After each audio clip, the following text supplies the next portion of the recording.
Good morning, students. Today we will start with morphology of earthworm. Common Indian earthworms are Pheritema and Lumbricus. These are the names of the genera. Pheritema postuma is the species name. The body of the earthworm is long, cylindrical, and it has 100 to 120 metameres. In earlier lesson in annelids, we have seen that metameres are the segments of the body which are similar segments. Those are called as metameres.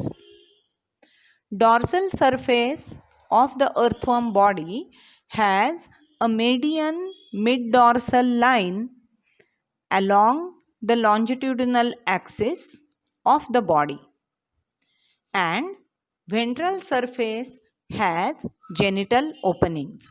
So easily you can identify the dorsal side and the ventral side of the animal.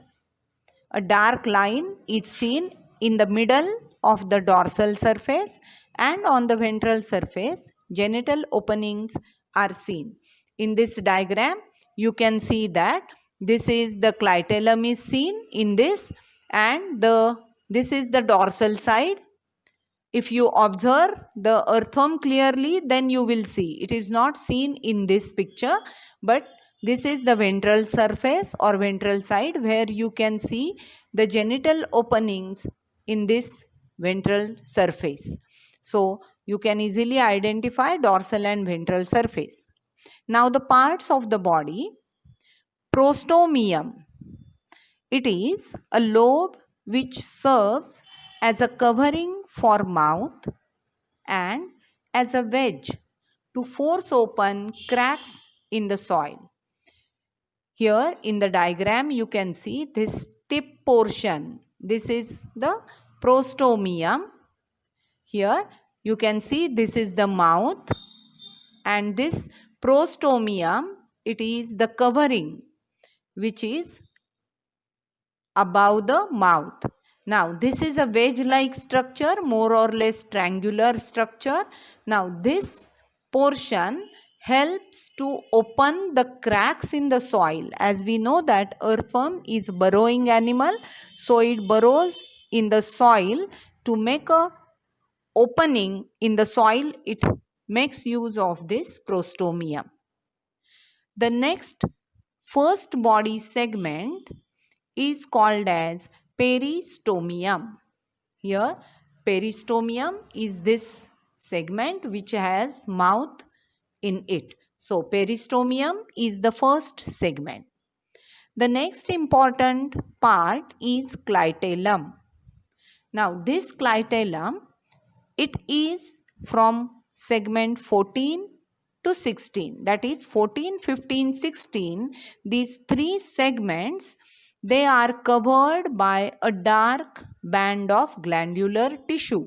Here you can see this dark brown colored band like structure which is called as clitellum.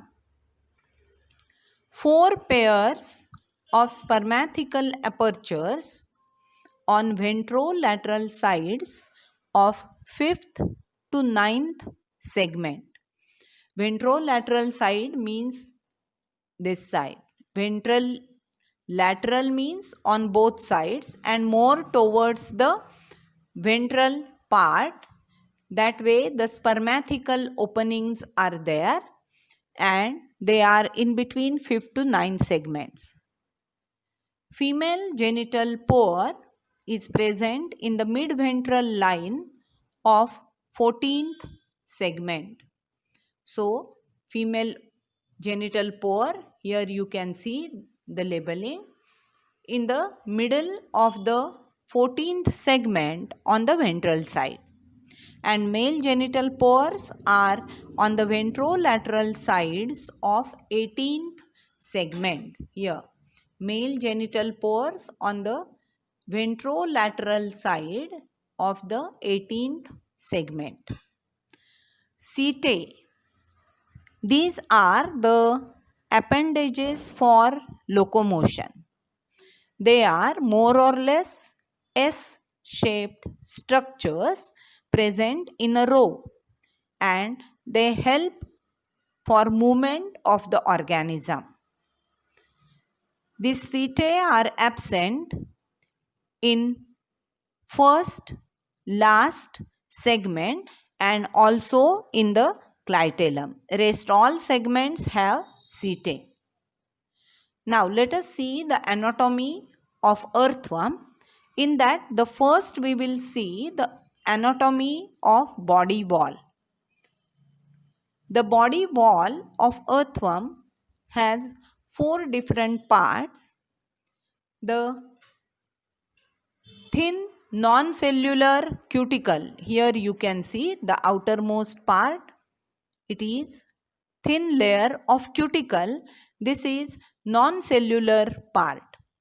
Second, below that is epidermis, which is made up of single layer of columnar cells and secretory gland cells. You can see here in this below the cuticle, these columnar epithelial cells are there, and in that at certain places the gland cells are there which secrete the mucus to keep the skin moist.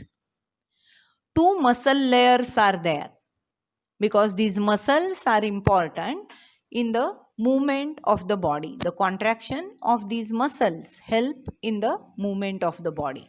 These are of 2 types, circular muscles and longitudinal muscles. In the transverse section of the body wall, which we are observing, the circular muscles, they are seen this way. These lines, they indicate the circular muscle. So just below the epidermis, the circular muscle layer is there, and below that these blue colored structures what you see, these are the transverse muscles. In the transverse section they appear like this. So circulatory muscles, circular muscles and longitudinal muscles are there. Then the innermost coelomic epithelium. This one, the coelomic epithelium, here it is. So these are the 4 important parts. The next is alimentary canal of earthworm, that is the digestive system of earthworm. Alimentary canal is a straight tube from first to last segment. Mouth opens into buccal cavity, and this buccal cavity is present in segment 1 to 3. So this part is the buccal cavity, this is mouth in the first segment. Then comes the pharynx and esophagus. Esophagus is a narrow tube which is present in 5th to 7th segment. Then comes the muscular gizzard. Now the function of this gizzard is grinding the soil particles and the decaying leaves. That is the food of the earthworm. It feeds on decaying leaves and soil. So grinding that is the function of gizzard, and this gizzard is present in segment 8, 9. Next part is stomach, which is lying in between 9 to 14 segments. Here, this is the straight part, that is after gizzard is the stomach. Calciferous glands neutralize humic acid present in humus. As just now what we have seen, the decaying leaves, that is nothing but in the humus, in that humic acid is present, and in the stomach this humic acid is neutralized by the secretion of calciferous glands. The next part after stomach is the intestine. So after 15th segment, the next part is intestine. intestinal CK. From 26th segment, a pair of short conical structures appear. Here you can see this. This on one side, this is on the other side. It starts from the 26th segment. These are called as intestinal CK. These are helpful for digestion. Digesting juices are secreted by them. Then comes typhlosole. This typhlosole is internal median fold of dorsal wall after 26th segment. Here you can see, here it is shown, this is the cut portion of intestine is shown, and here this median line fold is called as typhlosole. So from the dorsal wall, the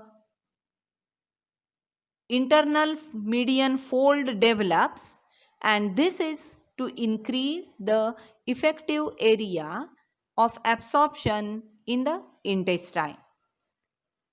The last part in the alimentary canal is anus, that is the other opening of the digestive system from which the fecal matter is given out. So this anus is present in the last segment. So this is the structure of the alimentary canal of the earthworm.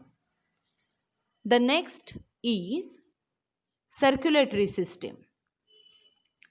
Earthworm has closed type of circulatory system. Earlier we have seen the closed type of circulatory system means the blood flows through the blood vessels which are closed tubes. It consists of blood vessels, capillaries and heart.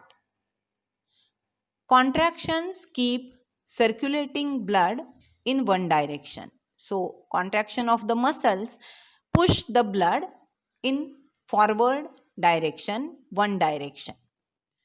Smaller blood vessels supply blood to gut, nerve cord and body wall.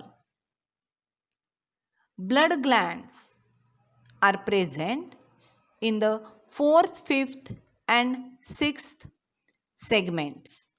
So in 4th, 5th and 6th segment, the blood glands, these are the 4th, 5th, 6th segments, they are there. And here you can see the dorsal blood vessel. Here the another one, ventral vessel you can see. So, and subneural vessel. So these are the main blood vessels in them. They produce blood cells. The blood glands produce blood cells and hemoglobin, which is dissolved in plasma. Note the point that in earthworm, hemoglobin is dissolved in plasma. You have studied that in human blood, the RBCs contain hemoglobin. But in case of earthworm, note that hemoglobin is not in the blood cells. It is present in the plasma. Blood cells are phagocytic in nature. Respiratory exchange occurs through moist body surface into bloodstream. So the gaseous exchange, that is oxygen enters inside the body, inside the blood vessels through the moist body surface. So this is about the circulatory system of earthworm. The next systems we will see in the next video. Thank you.